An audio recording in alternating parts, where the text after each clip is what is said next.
Good morning, I'm Kemi Olunloyo, and it's the 10th of July 2019 in Nigeria.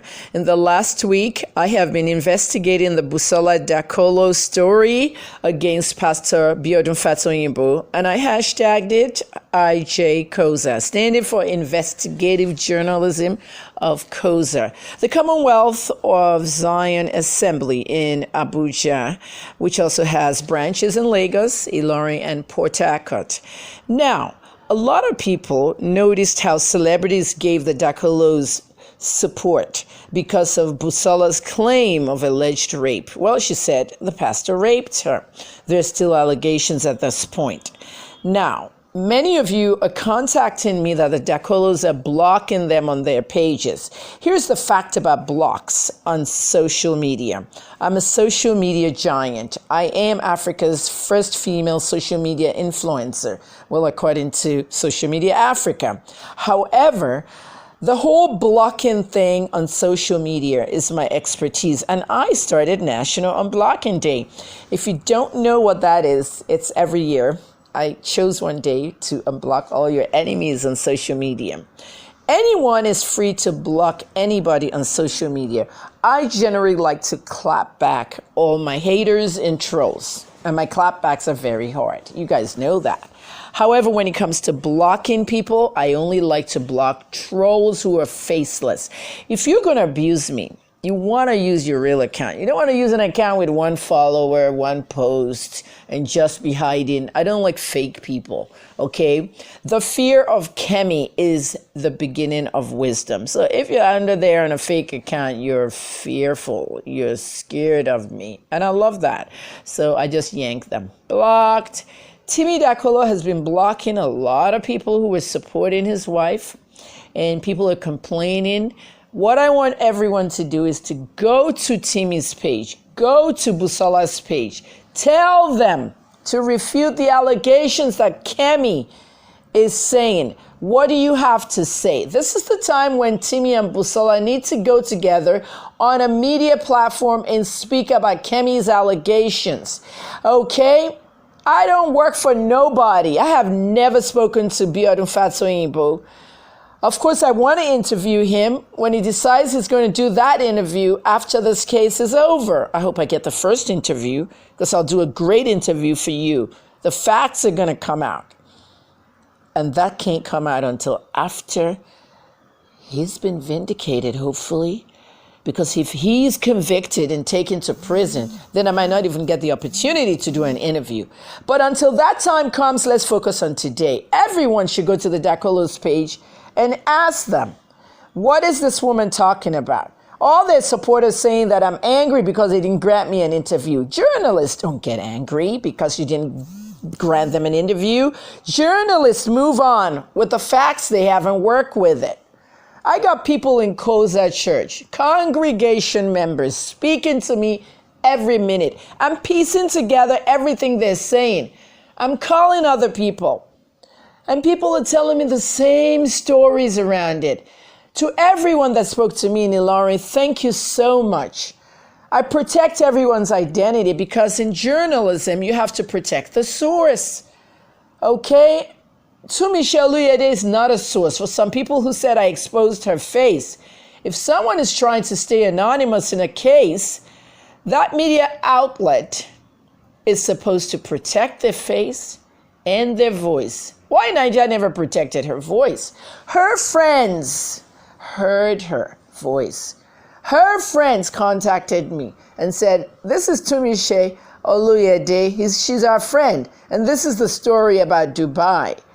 You got to remember, this is not about Kemi did something wrong in the ethics of journalism. You guys don't know that half of the people that call themselves journalists in Nigeria didn't even study journalism. You study mass communications, you do your NYSC, you're supposed to go get your master's in journalism. That's why I said Nigerian education system is screwed. In America, you just go straight to journalism school. Even those who are in television who didn't study journalism, that studied political science, and I got to tell you that because a lot of American anchors and reporters actually studied political science or English or something like that. They do a really good job because they actually studied the ethics of journalism on the job and they abided with it. So you need to know how things work in the world. Okay, I'm Kemi Olunloyo. I became a pharmacist 30 years ago. I then went to school for public relations because I love public relations writing. Do you know when you're writing articles about medications and all that, booklets and stuff you see at the pharmacies, PR people write that. So I figured since I'm a health educator, I'm a certified one, and also a pharmacist, why didn't I get into PR writing? I started writing health articles. Next thing you know, CNN Health called me. I was working freelance for CNN Medical in Washington, D.C. And at the same time, I met a lot of media folks, so I decided, let me do that one too. I went to the Broadcasting Institute of Maryland, a school that started in 1969, 50-year-old school. And a lot of important and famous journalists and reporters went to that school. Along with all what I've told you, journalism is my third degree. I've been on this thing since 1994. I've solved 19 cases in investigative journalism, not counting the 13 murders that I solved in Canada, because that was snitching. That one was police informant. And then the journalist came to me to get more information alongside the police. I should be commended in this country. I have a lot of news tips that I haven't even reported about. I want to write them in my book. People sponsoring herders and all that stuff. So listen carefully. I want all of you to head to the Dakolos pages and make comments. If it costs you a block, so what? Do it. Let them know your view. Their trolls have been coming to my pages and I've been clapping them back as needed because I don't have all day for them. So do the right thing. It's time somebody speaks out. No media outlet in Nigeria is following this story, reporting it day by day like me. It's hard work. It's hard work. That's why I said support investigative journalism. I'm using my own time, energy, and my money to fund this investigation. Oh, yes, and if you want to donate to my IJ, Kemi, IJ, Koza, IJ, anything, okay, send your money, send your donation, send your check, send your anything. Even if you have a camera crew, if you have a production company, I need you. People who have studios in Lekki, in Ikeja, let me know, okay? I'm planning a media tour. I'm going around to do a media tour on my new brand, Wellness Nigeria.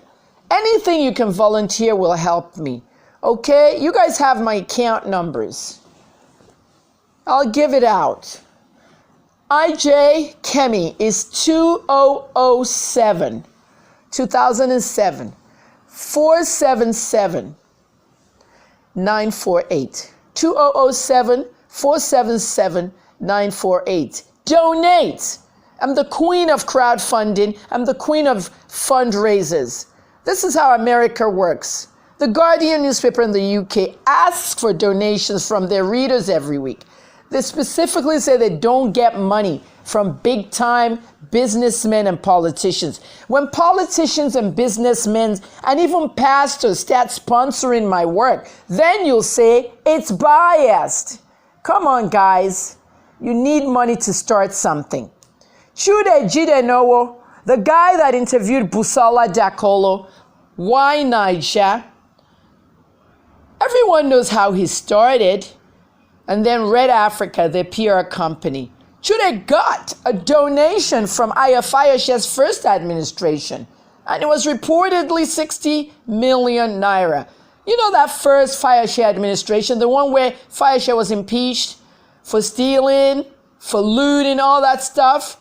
Oh, Fayoshe went down. He was impeached, and then he came back and rose from the ashes and did another 4 years. But I'm telling you, many journalists in Nigeria are sponsored by big-name politicians and everything. I'm not sponsored by them.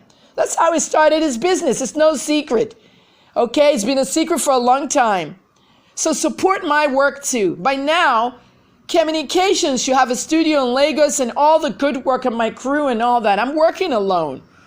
Support investigative journalism, okay? And make sure you head to that Dakola page. That's my message for today.